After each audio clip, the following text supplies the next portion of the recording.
Hey everyone, today we are going to talk about this, the worm bin, and all of the awesome composting that happens inside.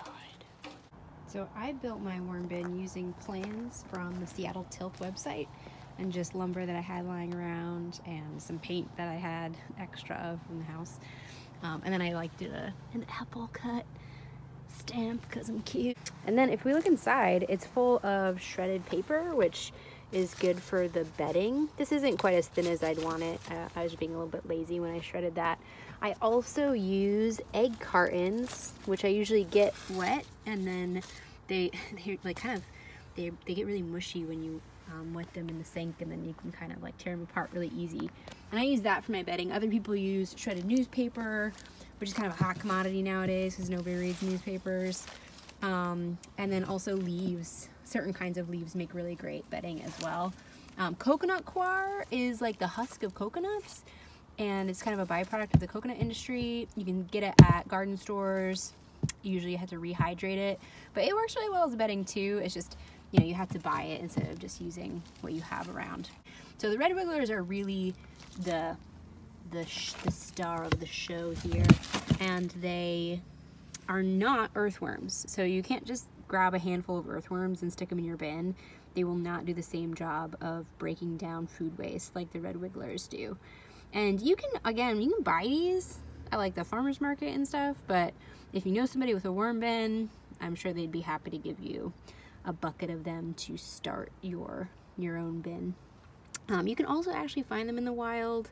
Usually they're under carcasses of dead animals because they're breaking down that waste. You don't see there's a bunch of little white worms in there. Those are pot worms. They're not as awesome as our red wigglers, but they're often in worm bins. I go to bury my food waste. I have a little shovel that I keep right next to the bin just so it's handy, and I make a little hole, hopefully where I hadn't buried waste before, but you can see this is one of the areas that's more fresh. So I'll move around the bin, so I'll bury here and then here and here and here, and then as the worms decompose this area, that by the time I circle back around to here, I can bury again. Okay, so once I got a little hole, I dump my waste in, pretend I'm dumping waste in, and then the important part is that you bury that waste. So you don't want to leave it exposed to mold or to attract other pests. You want to bury it, and also then the worms are going to be a little bit happier because they want to be away from the sun, which you can tell they're not super happy about. Healthy worm bin really is like a whole ecosystem full of not just red wigglers, but the pot worms, tiny little mites, potato bugs, springtails, slugs, spiders, kittens, not usually, but occasionally. So I don't get a whole lot of sun at this house because of the surrounding trees, but the back porch gets the most sun. So these are some do-it-yourself garden in a crates. So all I did was stapled some hi kitty, some mesh fabric onto the crates, and then I filled them with potting soil. But they're really pretty awesome because they're movable, but that means I have to make some soil to put in them. So my soil is just some pretty rich topsoil. Oh yeah, it looks pretty good. It's a little sandy, it's kind of nice. And then I mix it with worm castings. So worm castings is just a fancy word for worm poop, and our worms ingest our food waste, like coffee grounds, bell peppers. You can see bits of eggshell in there, but those don't really get broken down. And so the worms take that in, and then they poop out these really awesome castings that are super rich in nitrogen and plant available nutrients.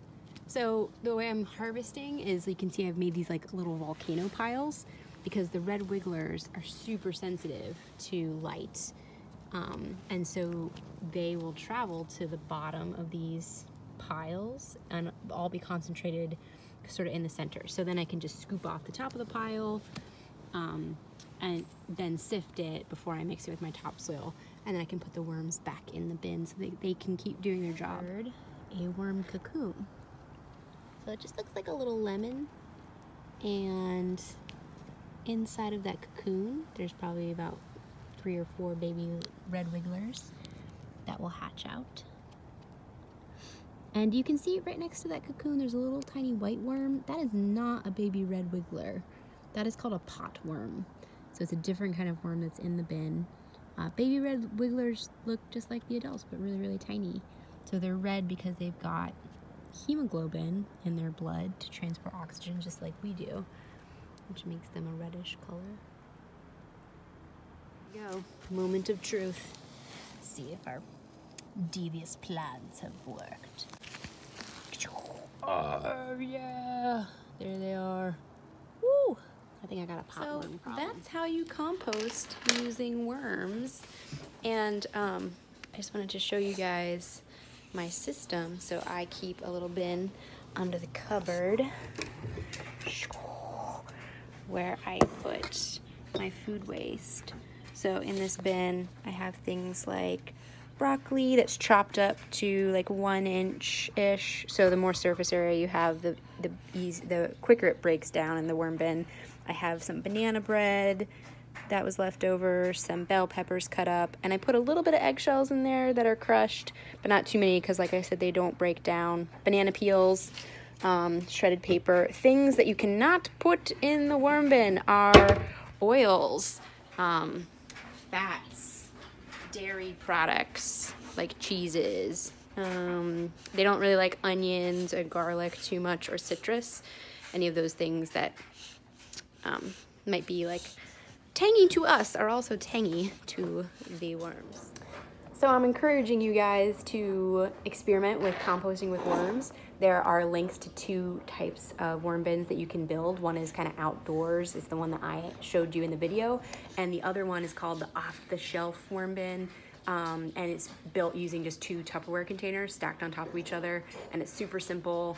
And if you have questions about how to build it, you can ask me, because I've done that one before too. And that one you can keep inside, and it's really nice. So even if you can't compost, hope you learned something today, and stay tuned for more nature stuff with Q, and sometimes drinks.